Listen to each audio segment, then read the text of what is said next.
Oke, kita akan membaca dari Matius 5 ya. Saya baca sendiri karena cuma pendek aja. Ya, Matius 5 ayat yang ke-27, 28 ya. Dan sampai ke 29. Sorry ya, Matius 5 ayat 27 sampai 29. Kamu telah mendengar firman, ya, jangan berzinah. Tetapi aku berkata kepadamu, setiap orang yang memandang perempuan serta menginginkannya sudah berzinah dengan dia di dalam hatinya. Maka jika matamu yang kanan menyesatkan engkau, cungkilah dan buanglah itu. Karena lebih baik bagimu jika satu dari anggota tubuhmu binasa, daripada tubuhmu dengan utuh dicampakkan ke dalam neraka. Ya, luar biasa, lihat ya. Jangan, kamu telah mendengar firman jangan berzina. Wah, ini Tuhan Yesus ini menambah-nambahi. Oh, bukan.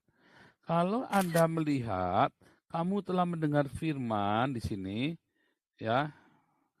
Sebentar, ini ya. Dan juga di sini, ternyata kata firman atau telah berkata, belum tentu ini dari Tuhan firman-Nya. Tetapi yang dimaksud ini adalah ajaran di dalam Mishnah, di dalam Talmud, ya, bahkan tentang perceraian, ya, telah difirmankan, telah dikatakan. Lalu LAI karena dia bingung dengan dogma, ya, LAI kemudian menerjemahkannya di firman. Tapi aslinya jangan, kalau bilang firman kan langsung mikirnya apa? Firman Tuhan kan? Tapi bukan. Kalau begini berarti Yesus kan mengubah-ubah firman Tuhan dong. Enggak ya.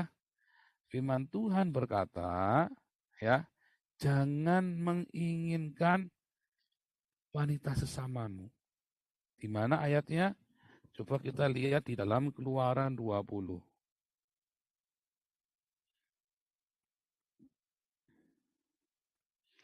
Firman yang benar ya adalah jangan mengingini rumah sesamamu, jangan mengingini istrinya atau hambanya perempuan atau hambanya laki-laki. Ya, itu firman yang benar. Tetapi lalu Torah berkata, ya orang cuma kepingin aja masa nggak boleh. Lah iya, itu asal usulnya perzinahan itu karena kamu kepengin, ya, epitumeo, bernafsu, ya, desire, lust, ya, kofet, ya. Kamu menginginkan kofet, lust, bernafsu, epitumeo, bernafsu untuk harta benda, bernafsu untuk makan. Nah, itu sama ya. Nah, itu firmannya kamu tuh tidak boleh kepengin aja, jangan. Ya kan? Tetapi beberapa orang Yahudi di zaman itu masa kepengin aja jangan. Iya, karena dia tidak disiplin dengan pikirannya. Karena perzinahan itu semua dosa itu diawali dengan apa? Pikiran dan hati yang tidak benar. Semua dosa, semua kesesatan itu diawali dari pikiran dan hati. Yang dimaksud adalah akal budi dan nurani. Nurani kita, ya, nurani kita nggak bersih, kotor. Nurani kita udah ketutup semua dengan yang karena kita kebiasaan mikir yang tidak baik.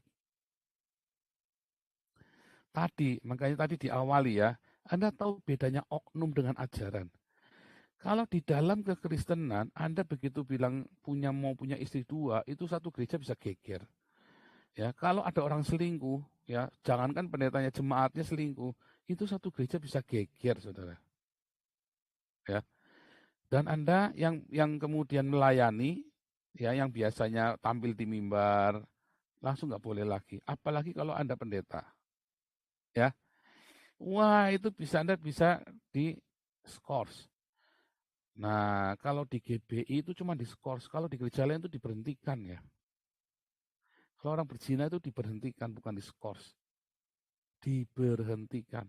Kalau di GBI cuma di-skors. Kenapa? Karena memang ini gereja sudah cabulnya minta ampun GBI ini. Separuh dari pendeta GBI ini sudah berzina. Ya.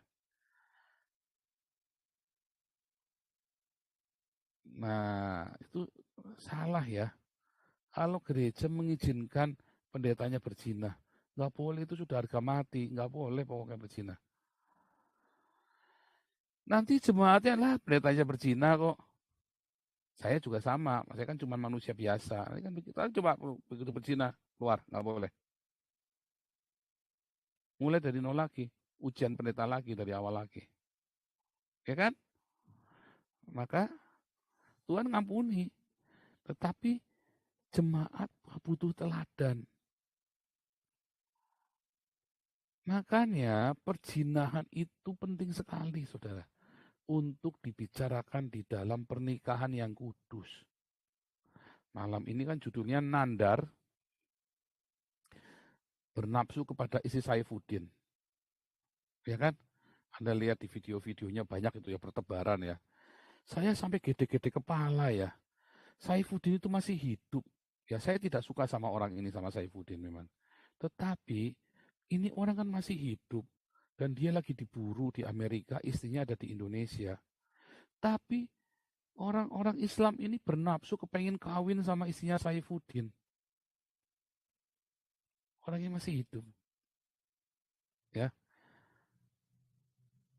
itu kan kayak Muhammad tadi yang kepengen terus nidurin istri anaknya sendiri kan.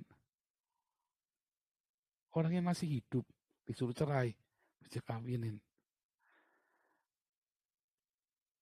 Karena di dalam Islam, di dalam masyarakat yang di Indonesia, kalau di sini tuh ada pendeta itu selingkuh haram jadah ya. Anda dipecat langsung.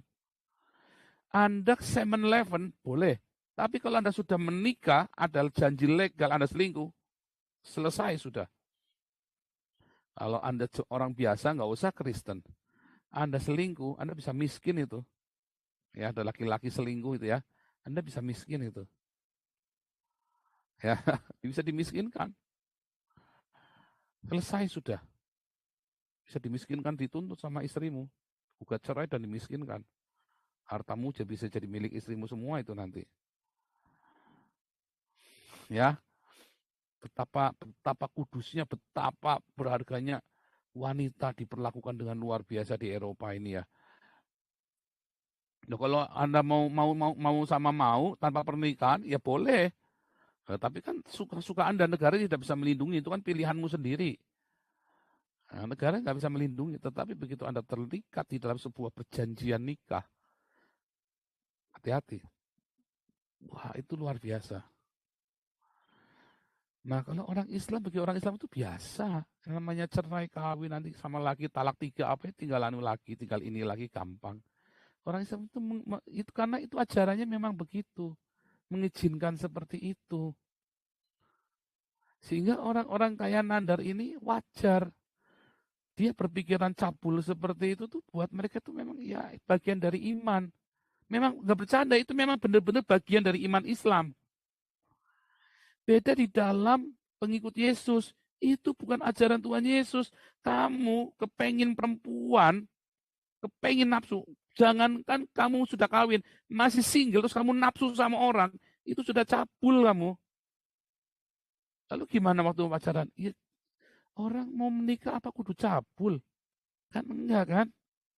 Kenalan. Oke, udah diperkenalkan oleh orang, terus udah kenalan, jalan bareng, enggak sendirian, tapi bareng-bareng rame-rame. Ya, sehingga jangan ada kesempatan buat cabul. Kemudian saling mengenalkan dalam prosesnya kerja tim. Ya, saling membangun bersama-sama. Ya, saling membina satu tim, tapi masih satu tim, ada rombongan-rombongan yang lain. Kenal karakternya masing-masing, lihat, nonton. Ketika berinteraksi, bergesekan. Oke, makin dekat, ayo tunangan. Kalau sudah tunangan, makin dekat, boleh jalan bersama. Tapi dalam rangka mempersiapkan pernikahan. Jangan lama-lama tunangan 7 tahun, jangan lama-lama tunangan ya setahun saja. Ya, dipersiapkan. Kan nggak usah cabul kan? Anda lihat ya, orang-orang yang menikah di dalam kekudusan, ya itu nanti pernikahannya akan breakthrough, akan menjadi berkat yang luar biasa. Pernikahan itu akan luar biasa sekali, akan indah sekali. Ya, Anda akan membawa Eden itu ke dalam pernikahanmu. Nanti kita ke sana. Lalu setelah menikah, ya, jangan pernah ada memikirkan cabul untuk dengan wanita lain juga. Kenapa? Karena saat kamu pernikahanmu tidak kudus, maka itu akan dampaknya banyak sekali. Karena persinahan dengan penyembahan berhala itu dosanya sama, kutuknya sama, saudara. Dosa persinahan sama dengan dosa penyembahan berhala.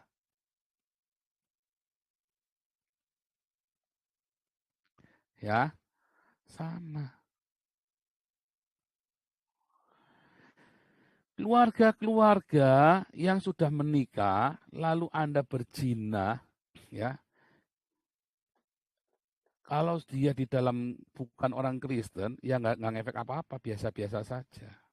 Anda orang Islam berzina begitu. Coba deh Anda lihat orang Islam yang berzina itu kan. Kemarin saya kan kasih kasih lihat ya di YouTube Community ya, ada seorang bekas pejabat Indonesia mau sama itu kan, sama perempuan tunasusila mau tidur ke perempuan tunasusila itu. Kemudian pejabat negara ini sholat dulu kan. Masya Allah, bolo, bolo, bolo, bolo, bolo, bolo, bolo, wah, bolo, bolo, bolo, wah, begitu kan. Terus olahlah BP, jus olahlah BP. Ya kan? Tega kan? Saya nggak tahu kalau Anda berzina masih basaro ya. Ya kan? Coba Anda lihat. Nah, ini ada pendeta bersundal dengan polwan. Kalau ada pendeta bersundal dengan polwan, itu oknum. Kalau ada pejabat mau olala BB sama perempuan tunasusila, lacur, itu ya, sholat dulu, itu memang ajarannya, bukan oknum. Ajaran di dalam Kristen tidak memperbolehkan. Ya, tahu nggak bedanya? Oknum. Pendeta Salome, oknum. Islam Salome, ajarannya. Itulah sebabnya keluarga-keluarga Islam tidak ada yang beres. Tidak ada keluarga Islam yang beres. Sehingga negaranya juga nggak beres. Kalau ada orang Islam yang keluarganya beres, karena itu oknum, bukan ajarannya. Dia melihat keluarga Kristen yang indah, dia meniru monogami. Tetapi akhirnya rata-rata itu poligami sehingga keluarganya itu nggak beres. Buat mereka definisi kebahagiaan adalah kalau istrinya banyak tanpa mereka menghitung perasaan istrinya dan anak dari istrinya. Anaknya bingung, ada mama satu, mama dua, mama tiga. Kalau keluarga kami, papa ya Paul, mama ya anak. Anaknya dua. Mereka manggil kami mama. Manggil istri saya mama, manggil saya papa. Nggak ada mama satu, mama dua. Ada mama angkat. Tetapi tidak berhubungan seks dengan saya. Ada papa angkat. Tidak berhubungan seks dengan istri saya. Itu adalah om. Kerabat kami yang dipanggil ayah. Ya. Apa akibatnya? Ketika Anda melakukan perzinahan, itu sama dengan penyembahan berhala. Kutuknya adalah kutuk kemiskinan. Kutuknya adalah kutuk kegagalan. Ya, makanya di dalam penyembahan berhala itu kutuknya selalu apa? Ditaklukkan oleh bangsa lain. Penyembahan berhala kan sama dengan perzinahan ya. Nah, saya carikan ayatannya. Sebentar.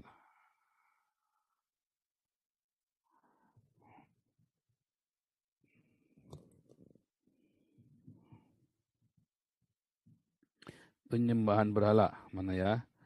Penyembahan berhala sama dengan perzinahan. Ada di dalam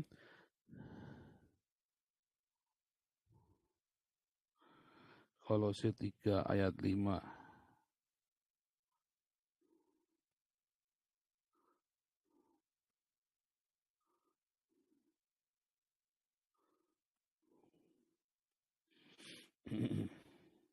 Hmm.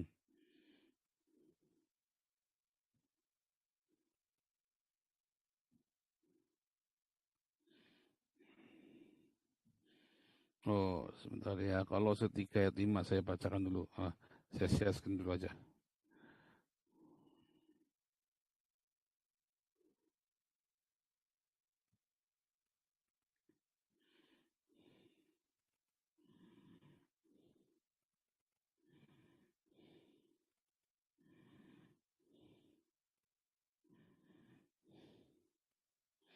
Karena itu matikanlah dalam dirimu segala sesuatu yang duniawi, percabulan, kenajisan hawa nafsu, nafsu jahat, keserakahan, yang sama dengan penyembahan berhala. Ya, sama dengan dosa penyembahan berhala dan hukumannya selalu ditaklukkan oleh bangsa lain. Artinya kebangkrutan. Makanya orang Kristen, kalau Anda bolak-balik jatuh, biasanya 90% karena ada perzinahan. Ya, karena ada perzinahan, ada percabulan di situ.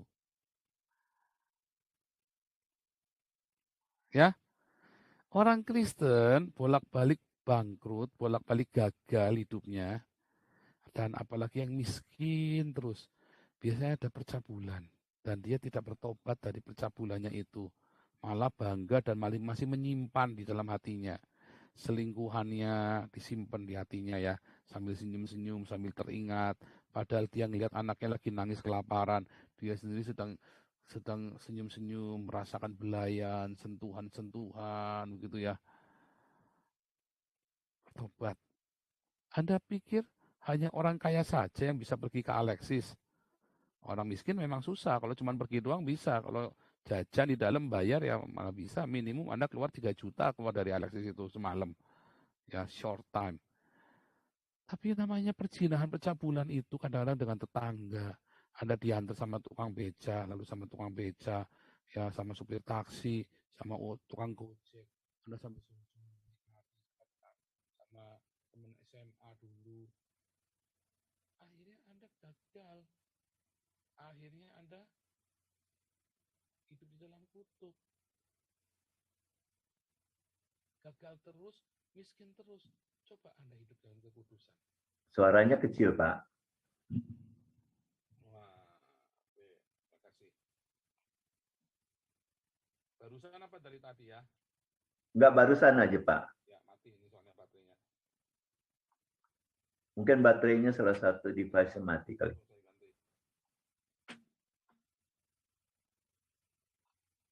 Yang buat headset kali mati.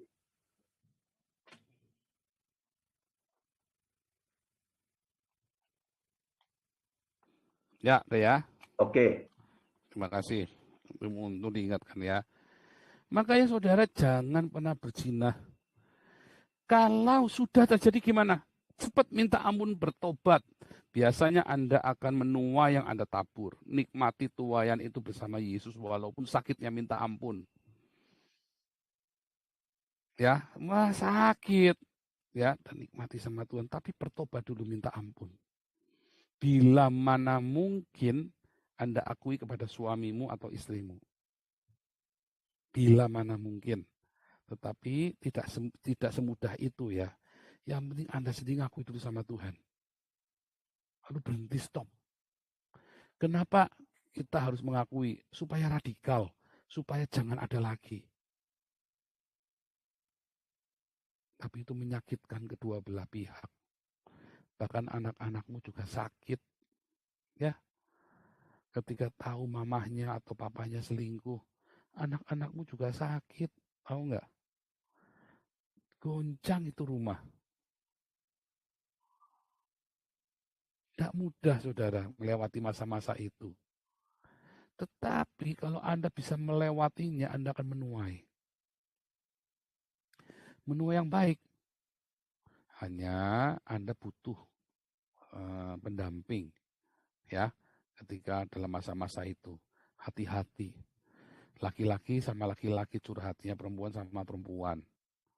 Supaya jangan dimanfaatkan. Ya.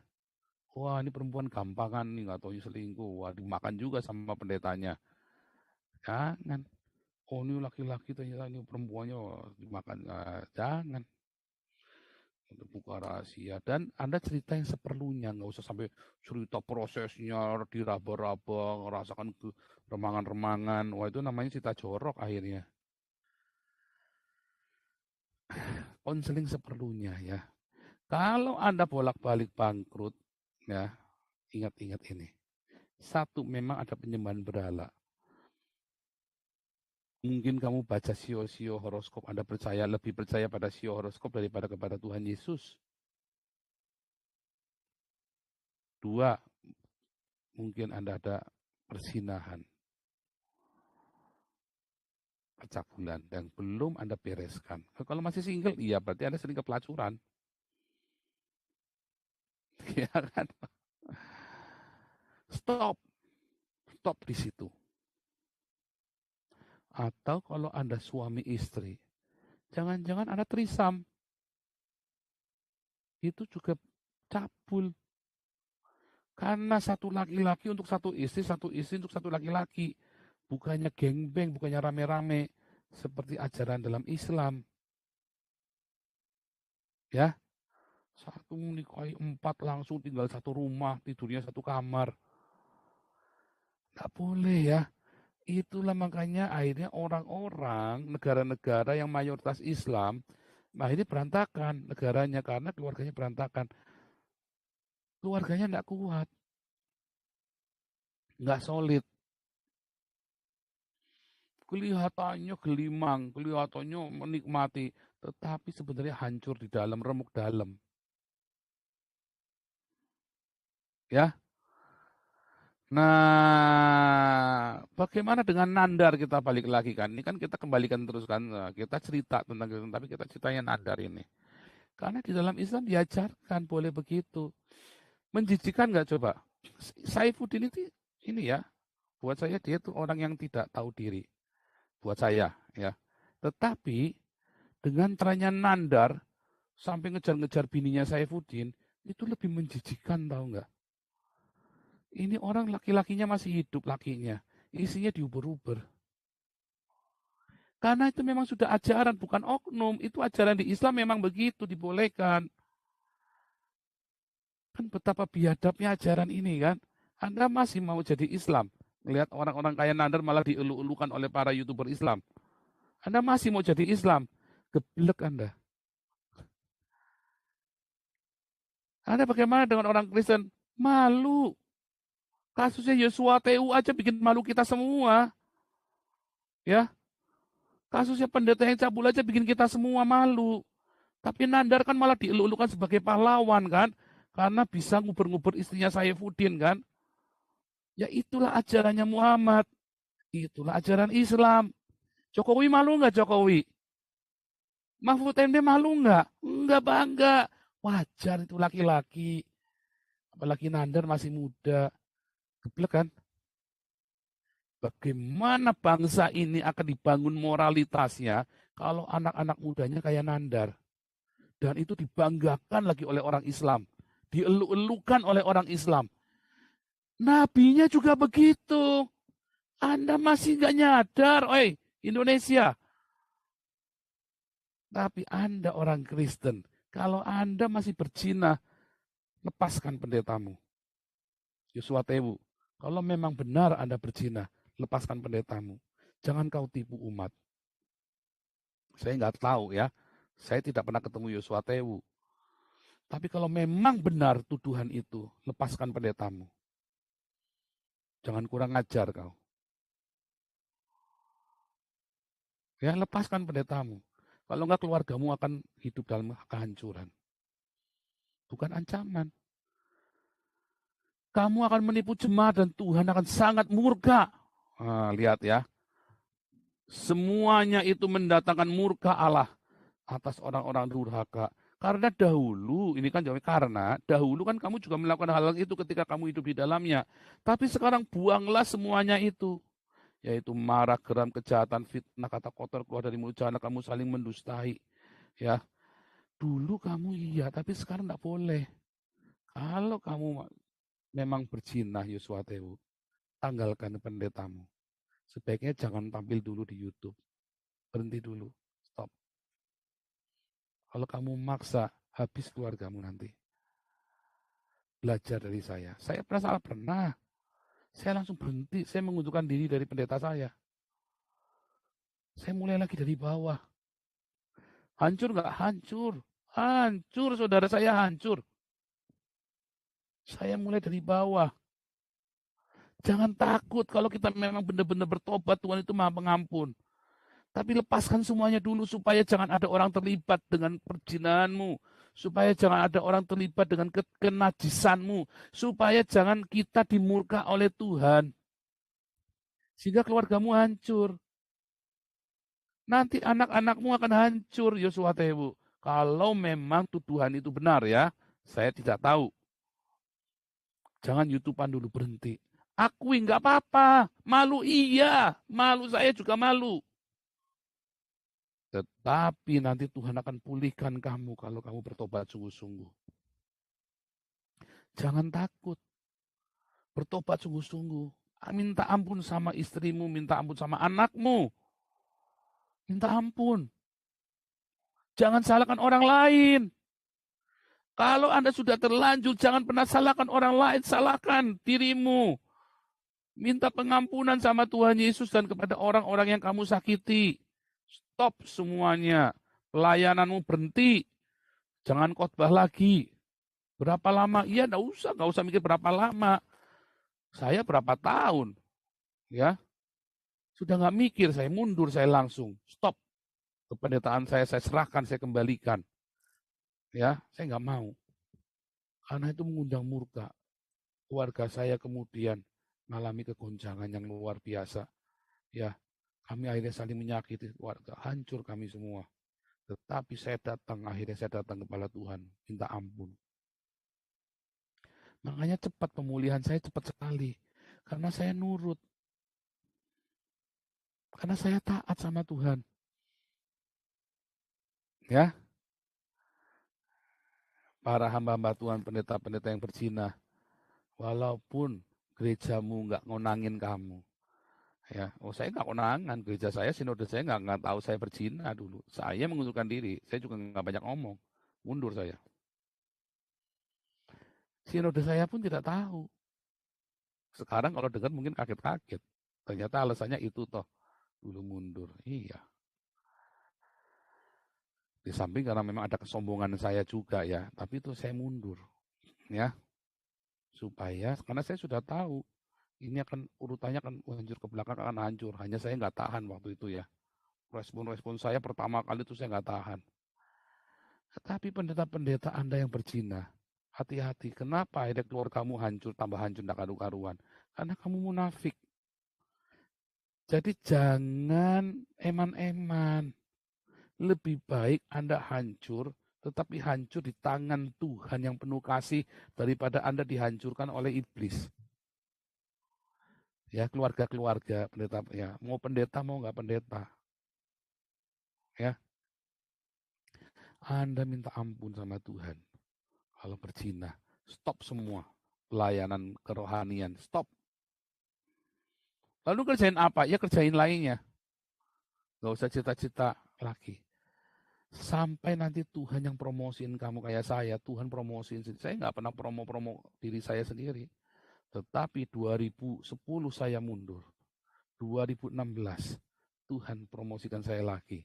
Saya mulai seminar keliling Indonesia, mulai ngajak, belum khotbah. Akhirnya saya disuruh khotbah. Ya, 2017 saya mulai disuruh khotbah. 7 tahun kemudian, saya nunggu 7 tahun ya. Ya memang itu. Tetapi namanya second chance selalu dahsyat seperti Samson. Ya, Samson itu. Samson itu kesempatan kedua baginya itu dahsyat. Lebih dahsyat daripada yang pertama. Saya juga sama. Kesempatan saya yang kedua ini, saya dahsyat sekali. Pelayanan saya internasional kan. Menggelegar ke seluruh Indonesia dan ke seluruh dunia. Jangan takut. Jangan takut. Ampuni, akui dosa-dosamu. Tuhan akan mengampuni kamu.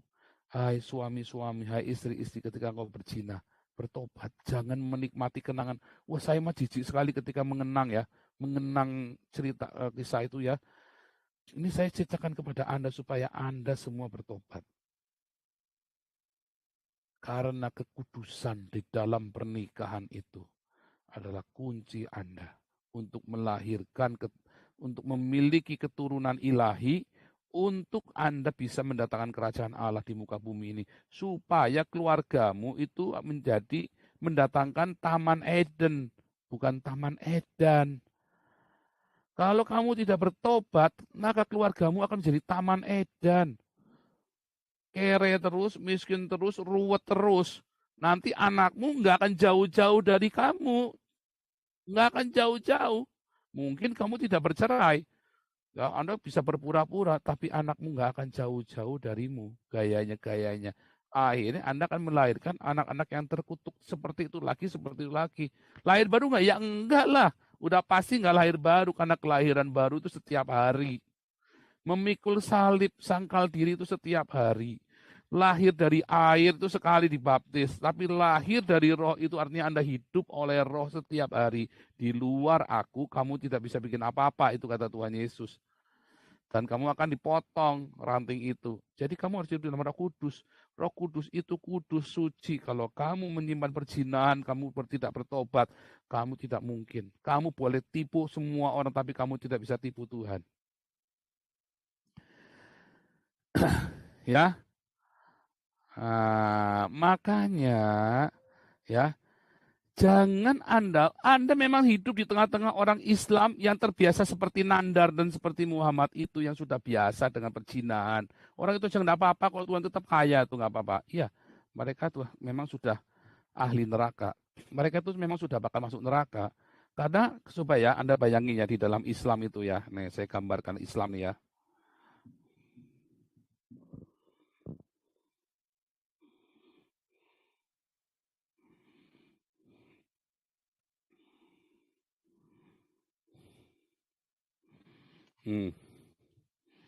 Surga Islam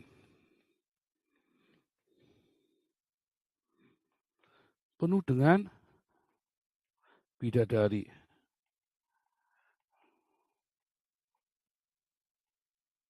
Ini susunya 2 ya.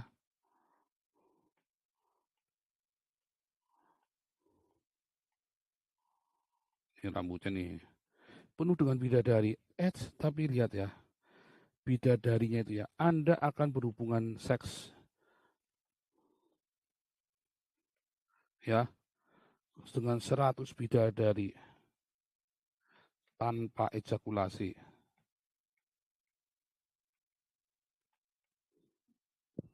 Anda kebayang nggak? Anda tuh kepengen libidonya sudah di puncak, sudah di ubun-ubun. Wah, Anda hantum olahlah bebe ya, 100 bidadari itu, 100 perawan tuh ya. Tapi nggak bisa ejakulasi. Padahal enaknya seks di mana? Saat ejakulasi. Prosesnya itu memang untuk mengejar ejakulasi yang maksimal. Sehingga terjadi kepuasan yang maksimal kan dalam ejakulasi itu. Prosesnya itu panjang. Kalau kependekan juga nggak enak. Tapi kalau panjang, itu enak. Tetapi kalau nggak ejakulasi, mupeng nggak kepalanya? Mupeng. Kalau Anda ditawari nafsu begitu, ya, tapi nggak bisa ejakulasi, artinya apa itu? Seperti Muhammad tadi kan, Fata Morgana kan berarti ini kan.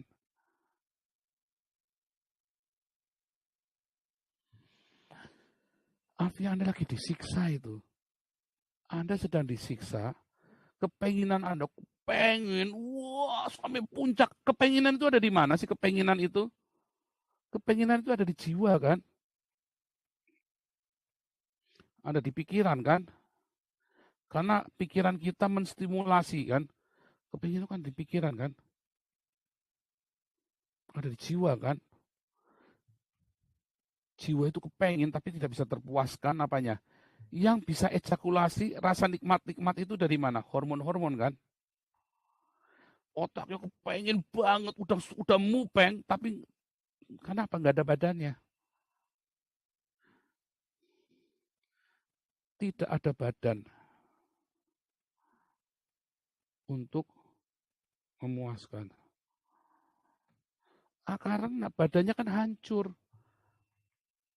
Waktu orang meledakkan bom bunuh diri, juder. Penisnya hancur nggak? Hancur. Penisnya hancur. Lalu yang pergi ke alam barzah itu apanya? Jiwanya. Jiwanya disiksa, kepengen terus kan. Apalagi waktu mau bunuh diri kan kepikirannya kan 100 bidadari kan.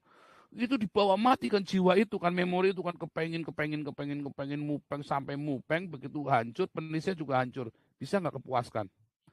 Cuman fantasi doang, kayak orang sambil ngeraba-ngeraba, sambil merangsang-merangsang, tapi nggak bisa orgasme-orgasme. Wah, gelisah. Iya kan? Orang orgasme, orang merangsang diri sendiri, nafsu libidonya tinggi, tapi nggak bisa ejakulasi, itu mumet, saudara. Iya kan? Wah, itu zaman saya muda ya, zaman saya kuliah, karena saya kan tidak pergi ke pelacuran kan, saya juga tidak berhubungan seks dengan pacar saya. Ayo mupeng saudara, mupeng itu zaman muda itu, makanya jangan pacaran muda-muda. Muda-muda itu jangan pacaran ya. Mau itu bikin godaan, bertemanlah sama banyak wanita yang banyak, tapi jangan pacaran. Kalau masih SMA, saya dulu salah ya, masih SMA, akhirnya itu godaannya jadi banyak. Orang coba Anda masturbasi tapi nggak keluar-keluar air maninya, spermanya. Lecet kan, untuk kocokin terus itu ya. Ini saya ngomong ini 17-18 tahun ke atas nih ngomong nih. Anda kocokin terus itu penis. Tapi Anda nggak bisa orgasme. Nggak bisa sperma, nggak bisa keluar. Mumet nggak? Mumet. Lecet nggak? Lecet, saudara. Nah itu yang terjadi. Artinya ini ada di mana? Artinya ada di mana itu? Anda itu lagi dicoba, disiksa kan? Disiksa dengan keinginan, tapi nggak bisa terlampiaskan. Artinya Anda lagi di neraka itu, saudara. Itu Anda lagi di neraka, lagi dihukum. Allah SWT nipu Anda nggak? Oh, dia itu maha penipu, saudara. Wallahu khairul makirin. Allah maha penipu daya.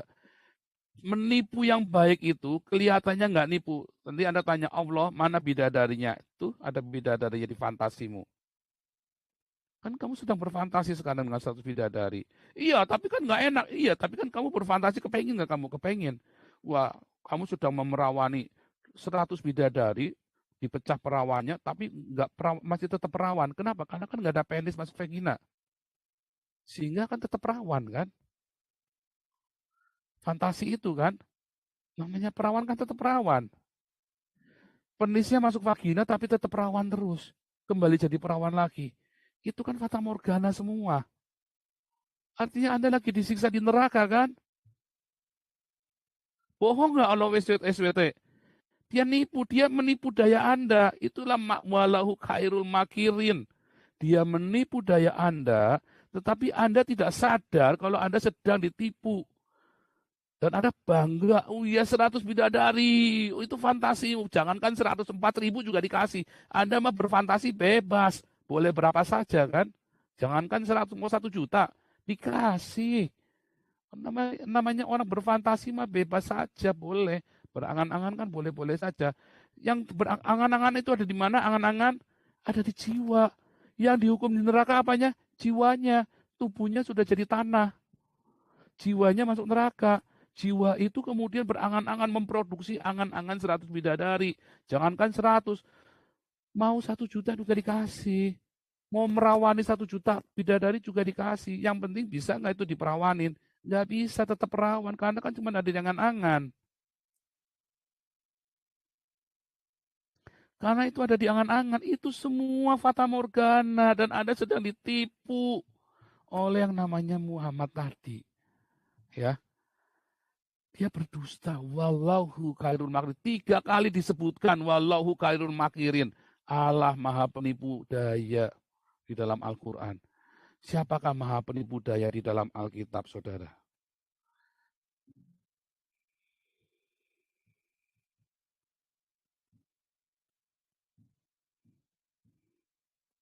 Yohanes 8 ayat yang ke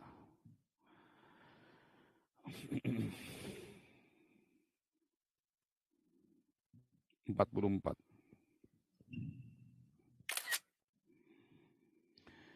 Iblislah yang menjadi bapamu dan kamu ingin melakukan keinginan bapamu, ya ia adalah pembunuh manusia. Suka membunuh. Ya kan, Muhammad tadinya sebelum jadi Islam dia tidak membunuh. Lalu kemudian jadi suka membunuh. Sebab di dalam dia tidak ada kebenaran. Apabila ia berkata dusta, ia berkata atas kehendaknya sendiri, sebab ia adalah pendusta dan bapaknya pendusta. Bapak segala pendusta. Ini biangnya pendusta. Wallahu khairul makirin. Ia adalah maha penipu daya. Dan Anda diperdaya. Anda diperdaya dengan fata morgana bidadari itu. Dan di dunia kemudian Anda mempraktekannya dengan 4 wanita, ya, seperti Nandar ngejar-ngejar bininya Saifuddin. Menjijikkan banget ya. Saya yang baca gitu jijik banget, nih tak ceritain ke saudara. Betapa menjijikkannya hidup seperti itu. Ya. Betapa menjijikkannya hidup seperti itu, saudara. Dan itu dibangga-banggakan oleh orang Islam. Dan Anda terframing, itu nikmat. Anda terframing, orang-orang Kristen menikmati itu dan berpikir itu nikmat. Nah, yang jadi perempuan, jangan kegenitan. Jangan ada orang begitu diresponi. Makanya ini nasihat buat istrinya Saifuddin, jangan pernah meresponi. Kecuali kamu memang perempuan nggak benar. Ya, kalau istri saya diomongin gitu, ini kejadian nyata ya. Suatu ketika ada orang, ya, dia nggak tahu dapat nomor istri saya dari mana. Saya waktu itu ada di luar negeri, saudaraku. Dia ngajak janjian ketemu istri saya. Ya, ini kejadian nyata ya. Nah, waktu itu saya baru ketemu Tuhan Yesus, tapi prosesnya belum selesai. Tahun-tahun pertama saya ketemu Tuhan Yesus itu ya masih panas ya, masih darah panas ya. Nah, kemudian saya pulang karena saya lagi ini kan, istri saya nggak mau cerita. Begitu pulang udah tenang semua. Berapa hari kemudian, istri saya tunjukkan SMS-nya. Dulu pakai BlackBerry ya. Dulu tunjukkan BB-nya. Ini dari orang ini. Masa sih? Enggak lah. Kan dia tahu kamu sudah punya istri, suami. Iya, dia nungguin kemarin ngajak karena dia tahu kamu lagi ke luar negeri. Jadi dia ngajak. Itu kan ini orang Islam ya, yang ngajak ini orang Islam. Ngajak istri saya begituan. Ya, dengan katanya sopan saudara ngomongnya. Tapi ngajak janjian di hotel, coba bayangin. Lalu saya bilang sama istri saya, ini orangnya gimana? Coba kamu jawab. Jawabnya gimana? Yuk janjian. Dijak janjian bener sama istri saya, tak tungguin di situ kan. Ditunjukkan hotel ini, ya, ketemunya di parkiran ini, kita tungguin. Dulu badan saya sterk ya saudaraku ya. Saya six pack sekali. Itu saya ketemu tak hajar saudaraku. Ketemu kan, istri saya suruh jalan dulu kan. Nah, saya jalan dari tempat lain. Terus istri saya kasih kode orangnya ini. Saya samperin dulu, saya hajar saudaraku. Hajar bener-bener. Hajar. Itu saya baru ketemu Tuhan, tapi saya belum mengalami pemulihan ya, masih dalam proses ya. Saya tunjukkan kepada istri saya, ini loh demi kamu, aku mau kamu respect. Tak hajar laki-lakinya. Karena istri saya itu minta pembelaan saya, ini perempuan ini mesum banget, laki-laki ini mesum banget sama istri saya, ngomongnya nggak enak. Ini orang pribumi Islam, saudara. Orang pribumi dan Islam. Istri saya kan cantik. Ini orang pribumi Islam, ngerasa sok ganteng gitu loh. Nah, sebetulnya saya nggak perlu cari ribut. Kalau saya diajar, saya bisa masuk penjara. Itu saya ajar dia lapor polisi, bisa masuk penjara, saudara. Saya nggak urusan. Masuk penjara nggak apa-apa buat saya. Demi istri saya. Ya kan, karena waktu itu kami baru dalam proses pemulihan dengan istri. Saya tunjukkan saya sayang sama dia. Karena mungkin orang ini tahu saya pernah ribut sama istri saya di pinggir jalan ya. Pernah mungkin tahu. Jadi dia tahu, dia mencoba memancing di air keruh gitu loh. Saya samperin, saudara. Saya hajar habis-habisan dia. Sampai dipisah sama satpamnya. Dan saya tahu saya bisa dilaporkan polisi waktu itu. Tapi saya nggak urusan waktu itu. Itu suatu menjijikan ya. Bahkan orang kayak saya pun itu menjijikan ya. Bukan saya mau sok jagoan, enggak. Saya enggak lagi manas-manasin Anda, enggak ya. Tetapi saya mengatakan bahwa itu menjijikan. Kalau saya melakukannya lagi, daripada ribut, udah enggak usah. Kita lupakan.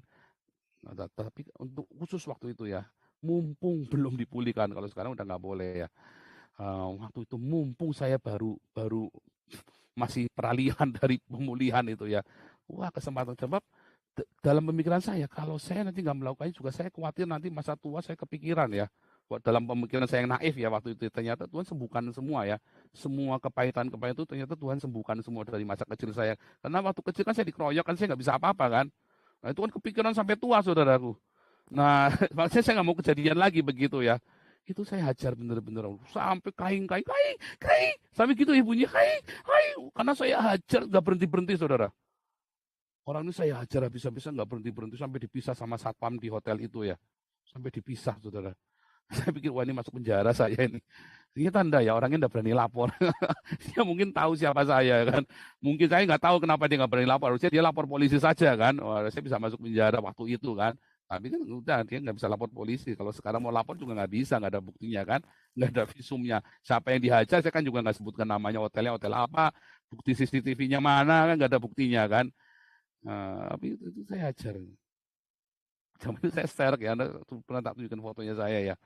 Itu benar-benar, saudara. Kenapa saya hajar? Itu menjijikan banget. Istri saya itu sampai muntah gitu, sampai muak, sampai nggak mau.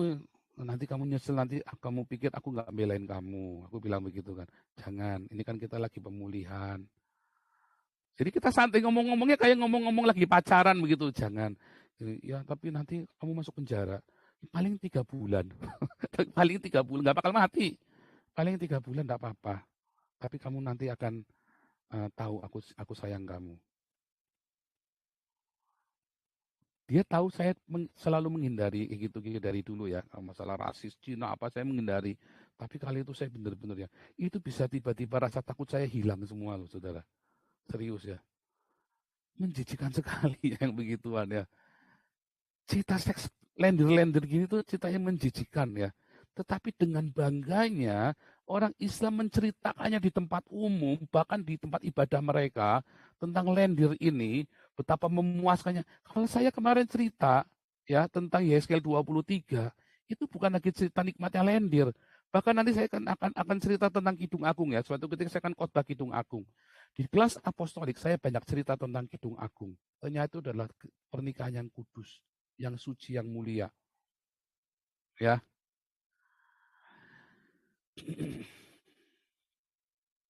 Ya itu yang suci yang mulia, bukan sesuatu yang menjijikan.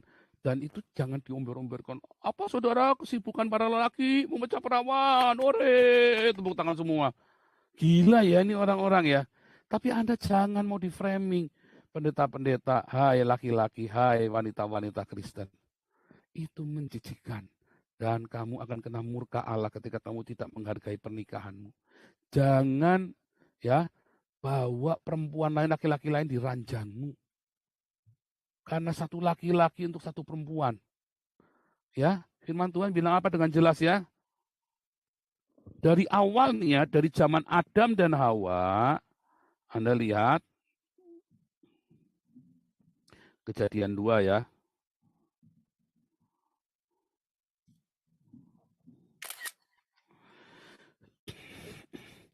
Sebab itu, satu orang, laki-laki akan meninggalkan ayahnya dan ibunya, bersatu dengan istrinya. Ini sehingga keduanya menjadi satu. Apa? Keduanya. Apakah ketiga? Apakah keempat? Apakah kelima? Bukan. Kedua. Cuma dua. Suami, istri, laki-laki, dan perempuan. Dari zaman Adam dan Hawa, diciptakanlah laki-laki dan perempuan untuk keduanya menjadi satu daging. Jadi jangan pernah terisam gengbeng.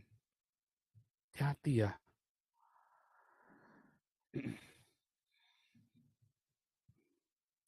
Dan kedua, jangan Anda pernah melakukan seks anal.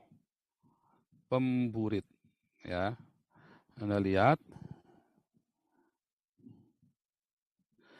Atau tidak tahukah kamu bahwa orang-orang yang tidak adil tidak akan mendapat bagian dalam kerajaan Allah? Janganlah sesat orang cabul ya. Penyembah berhala, sama ya, berzina, banci. Paulus itu menolak banci. Bukan kita benci kepada orang-orang banci transgender. Tetapi jangan berperilaku ini jadi transgender. Dan pemburit. Pemburit ini tidak selalu homoseksual ya saudara. Tetapi pemburit ini lewat belakang, lewat anal. Jangan berhubungan seks melalui anal. Ya. Hati-hati. Tuhan sudah kasih tahu dengan jelas. Karena anal anus itu buat keluar, bukan buat masuk. Jangan masukkan penismu ke dalam anal. Hati-hati, ya. Anda akan terkutuk. Itu tidak akan masuk, tidak akan mendapat bagian dari kerajaan Allah.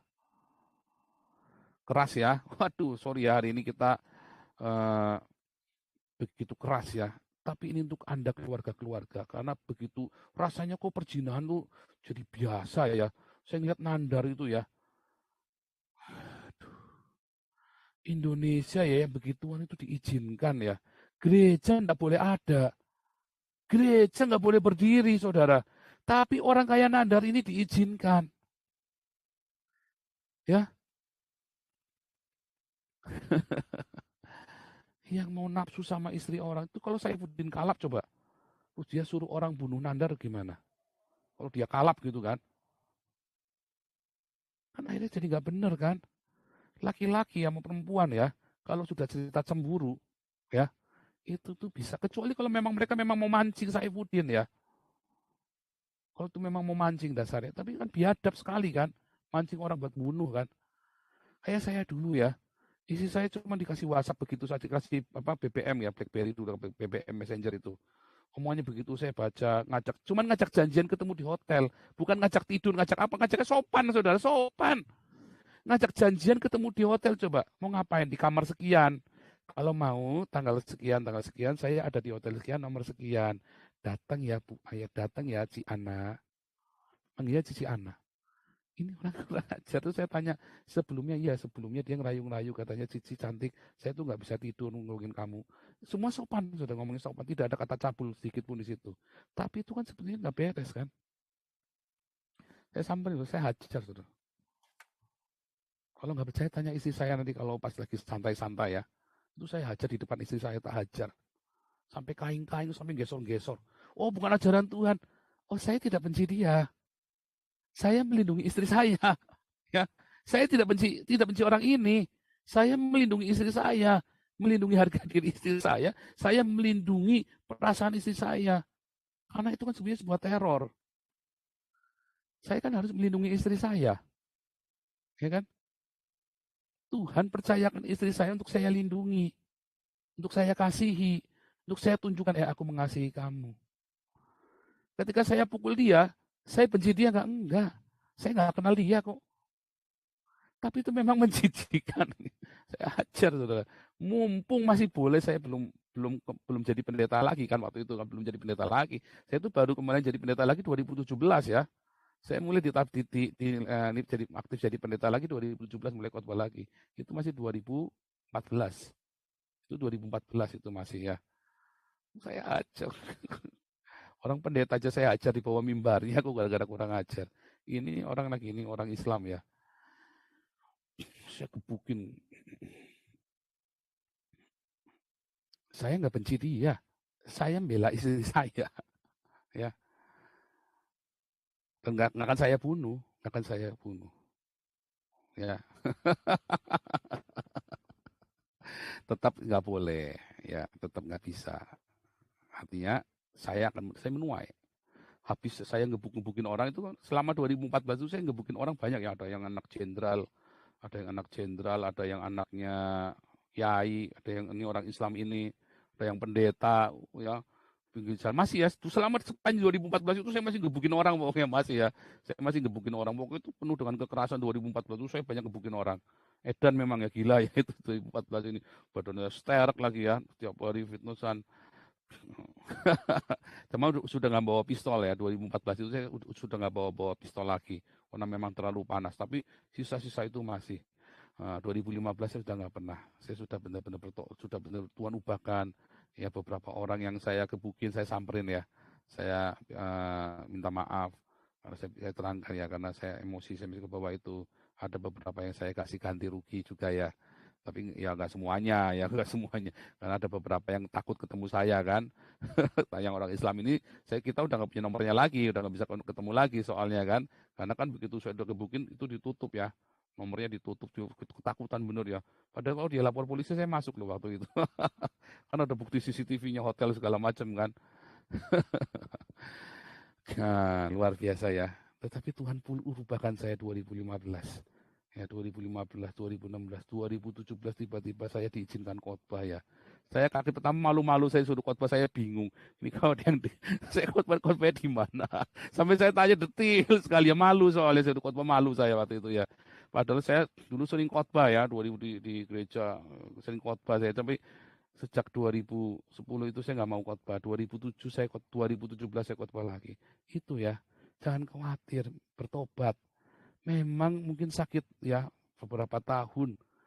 Tapi kalau responmu benar, nanti semua yang sakit itu akan mendatangkan kebaikan buatmu, buat keluargamu, buat anak-anakmu, dan kamu kan punya warisan ilahi yang kau wariskan. Bahwa ia sungguh Allah yang maha mengampuni. Dan kesempatan kedua itu selalu lebih dahsyat. Amin. Ya, jangan seperti Nandar ya. Malu ya. Itu memang ajaran mereka. Ajaran kita bukan.